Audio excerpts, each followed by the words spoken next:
Semuanya selamat malam.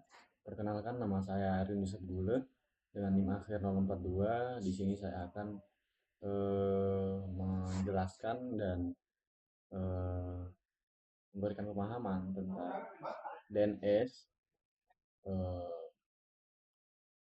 salahnya serta eh, apa sih penyebabnya gitu. Ini kita akan membedah kasusnya ya, kasus DNS ini yang sering banget muncul di dunia kerja.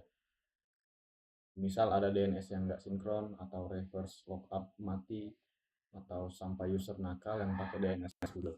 Jadi ayo kita bahas. Nah, yang pertama, apa sih bedanya recursive resolver sama authoritative server? Nah, gampangnya tuh gini. Recursive resolver itu kayak kurir. Nah, dia yang keliling dunia nyariin jawaban buat kita. Jadi, kalau kita tanya, misal HTTP titik dua garing www.google.com dan seterusnya. Kemudian IP-nya berapa? Nah, dia yang bakal nanya ke sana ke sini sampai dapat jawabannya.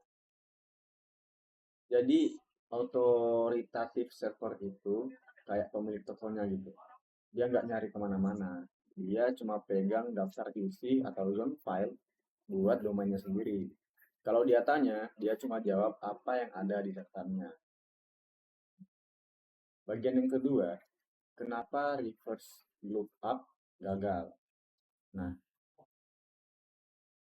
kasus kedua ini biasanya karena kita lupa setting PTR record. Kalau DNS-nya biasa itu nama ke IP. Revert DNS itu IP ke nama. Nah, jadi strukturnya unik. Namanya reverse join. IP-nya harus ditulis kebalik.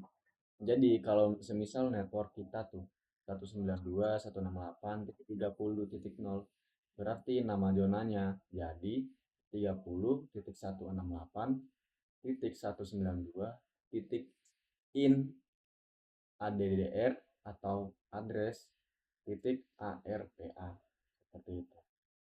Nah, kemudian eh, user ada user nakal yang eh, apa namanya? Ada user nakal. Ini kita masuk ke soal nomor 4 ya.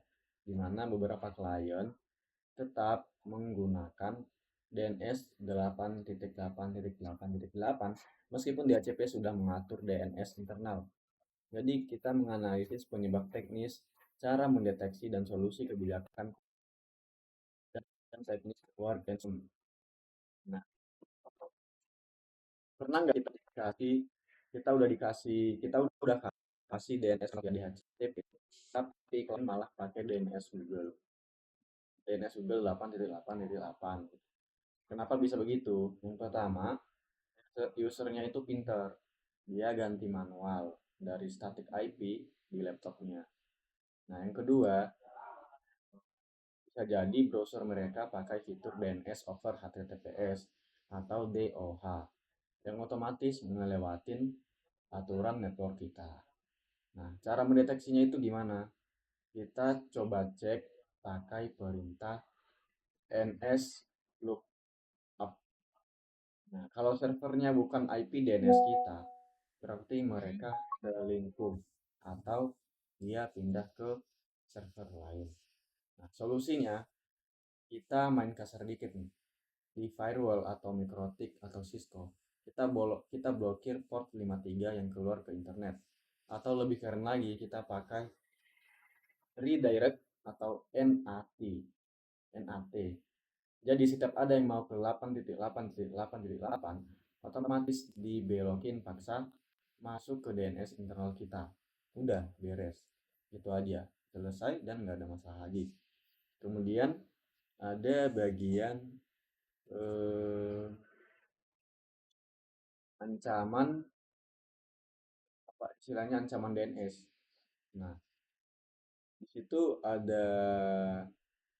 yang ada 4 yang paling sering, ada 4 hal yang paling sering terjadi pada DNS yang sering dilakukan kejahatan gitu.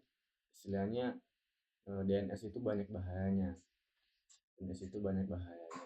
Nah, yang paling sering itu yang pertama ada cache poisoning, di mana penipu ngeracunin catatan DNS kita biar kita nyasar ke website palsu.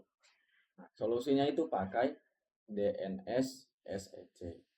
Nah, yang kedua ada zone transfer yang liar atau tidak sah. Nah, orang luar itu bisa nolong semua daftar IP ke internal kita. Mitigasinya, batasi siapa yang boleh minta transfer data zone. Yang ketiga, ada DNS amplification, di mana server kita dipakai orang buat ngebom DDoS website lain. Solusinya itu, jangan biarkan server kita terbuka buat umum atau open recursion. Yang terakhir, ada DNS tunneling. Di mana DNS tunneling ini tuh cara hacker untuk nyelundupin data lewat traffic DNS. Mitigasinya, pakai firewall yang pintar seperti DNS inspection. Nah, mungkin seperti itu penjelasan dari saya untuk setiap soalnya dan untuk setiap penjelasan dari solusi dan bahayanya. Semoga ilmu yang saya berikan dapat bermanfaat untuk teman-teman semua. Dan jika ada yang perlu ditanyakan, silakan tanyakan di kolom komentar. Terima kasih, saya Arjun Dusebule, NIM akhir 042. Sampai jumpa, selamat malam.